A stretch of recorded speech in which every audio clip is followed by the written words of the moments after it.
Andrew Foster was the kind of person who seemed to have it all together. At 37, he had carved out a successful career as a software engineer at a top tech company in Seattle, Michigan. His colleagues admired his analytical mind, quick problem-solving skills, and calm demeanor. Outside of work, Andrew enjoyed a simple but fulfilling life. He loved exploring the forests and mountains surrounding Seattle, finding peace on hiking trails that stretched for miles. Weekends were often spent with a small group of friends, either grabbing coffee at a cozy local cafe or having game nights in someone's living room. But Andrew's seemingly stable life masked a struggle he hadn't fully confronted. 2 years ago, Andrew had been in a car accident, or nearly in one. Driving home late one rainy evening, a car had run a red light and missed colliding with his vehicle by inches.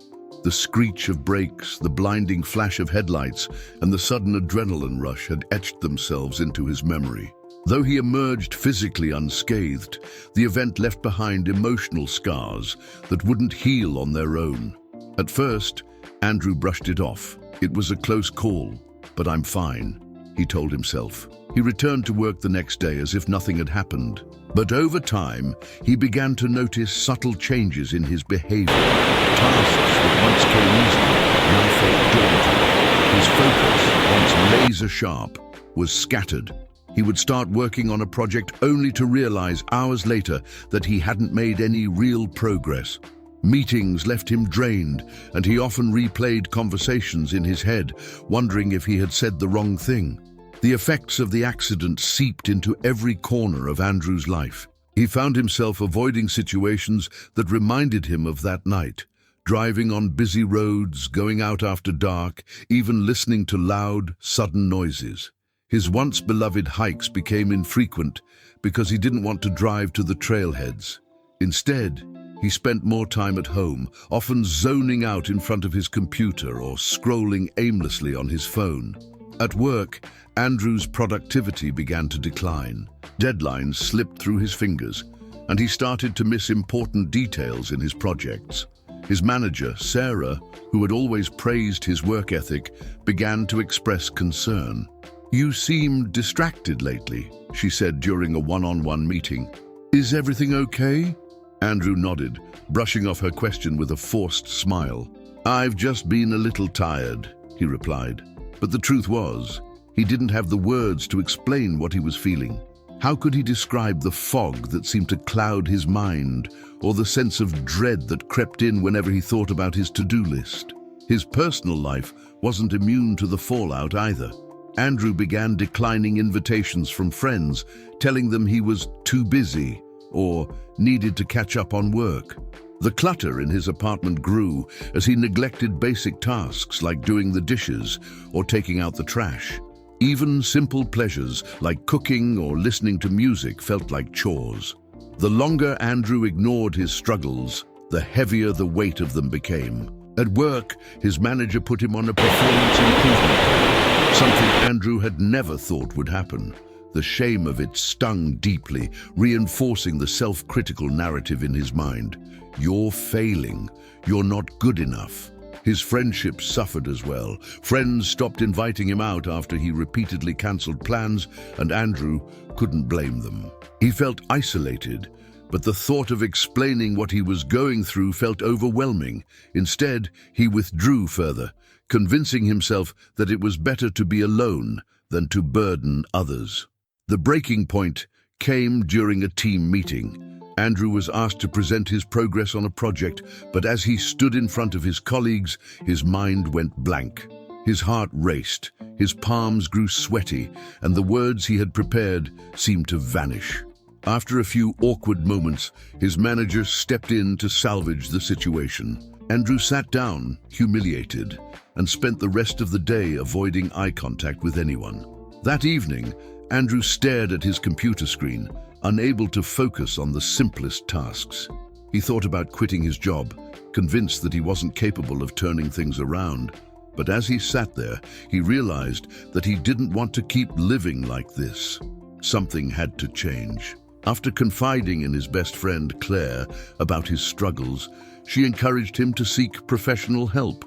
"You've been carrying this alone for too long, Andrew," she said gently.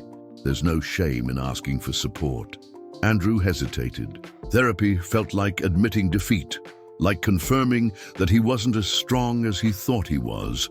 But Claire's words stayed with him, and after a particularly rough week, he finally made an appointment with Dr. Vincent Vale, a trauma-informed therapist who came highly recommended. As Andrew walked into Dr. Vale's office, a space filled with warm lighting and an air of calm, he felt a mix of nervousness and cautious hope. He didn't know what to expect, but he knew he couldn't keep going the way he had been.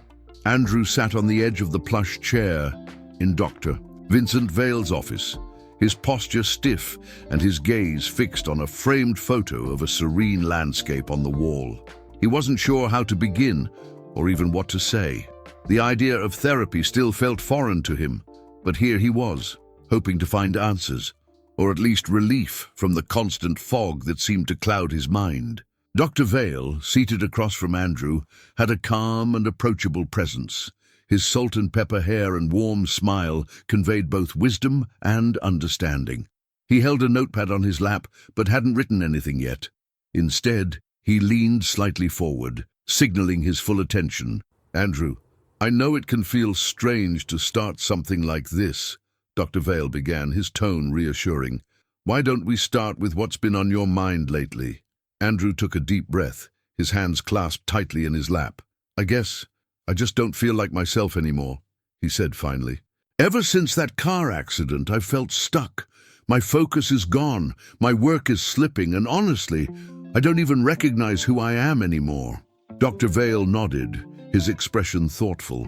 "That's a lot to carry," he said. "What you're describing is something I see often after a traumatic event.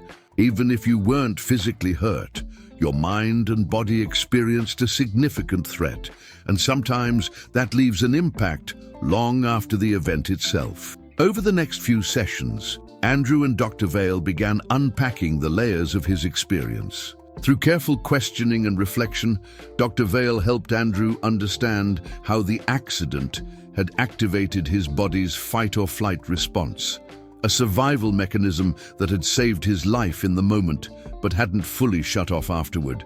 "Your brain is still on high alert," Dr. Vale explained during one session. "It's as if it's scanning for danger, even when there's none. That's why you feel this constant sense of tension and why your mind struggles to focus. It's not a flaw, it's your body trying to protect you." Hearing this was a revelation for Andrew. For months, he had berated himself for not being able to snap out of it, but now he realized that his struggles were not a sign of weakness, but a natural response to trauma. As they continued their work, Andrew began to identify specific triggers that reignited his feelings of fear and helplessness. The sound of screeching tires, driving on busy roads, or even sitting in his car during a rainstorm would send his heart racing. Dr. Vale helped him see these triggers not as threats, but as opportunities to understand and process his emotions. With a clearer understanding of his trauma, Andrew began learning practical tools to manage his symptoms.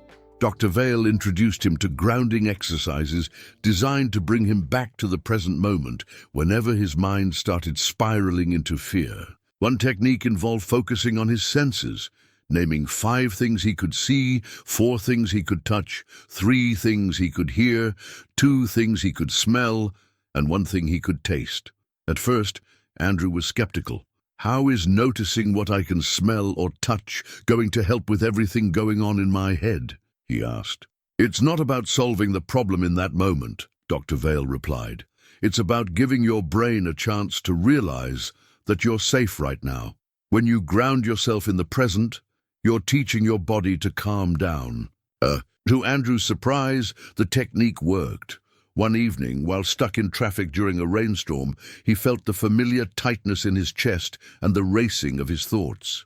Instead of panicking, he tried the grounding exercise. As he named the things around him, the glowing taillights of the car ahead, the texture of the steering wheel, the sound of raindrops on the windshield, he felt his anxiety begin to subside. Another tool Dr. Vale introduced was mindful breathing. Andrew practiced inhaling deeply for a count of 4, holding for 4, and exhaling for 6. Over time, this became a go-to strategy for calming his mind before meetings or during moments of overwhelm. The journey wasn't without setbacks. Andrew often felt frustrated by the slow pace of progress. "I just want to feel normal again," he said during one session. "Why does it have to take so long?" Dr. Vale empathized with his frustration. "Healing isn't linear," he said. "Think of it like planting seeds. You won't see results overnight, but with time and care, those seeds will grow into something strong and lasting." One breakthrough came when Andrew began addressing his avoidance behaviors. Dr. Vale gently challenged him to confront the activities he had been avoiding, starting with short, manageable steps.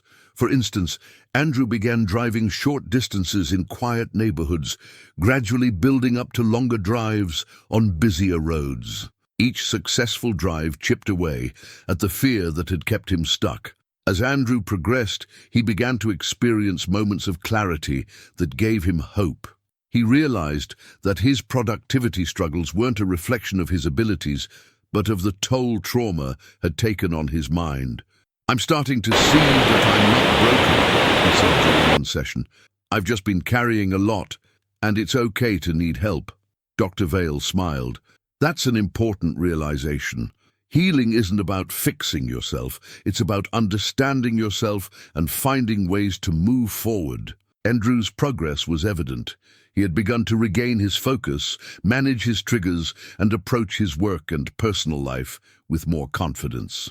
But as Dr. Vale had warned him, healing is not a straight path. A defining challenge still lay ahead.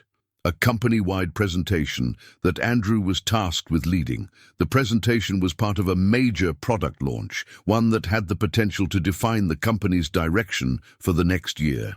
Andrew's role was to demonstrate the technical underpinnings of the product, outlining its features and innovations for both internal stakeholders and a select group of clients. The pressure was immense. "If this goes wrong," Andrew thought, "it'll confirm all my fears about myself." The idea of standing in front of a room full of people brought back vivid memories of his earlier failed presentation.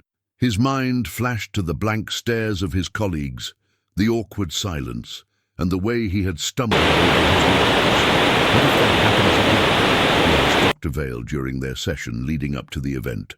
Dr. Vale encouraged Andrew to break the challenge into smaller, more manageable steps.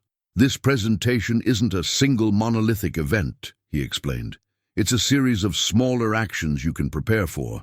Let's focus on what you can control." Together, they developed a game plan. Content mastery.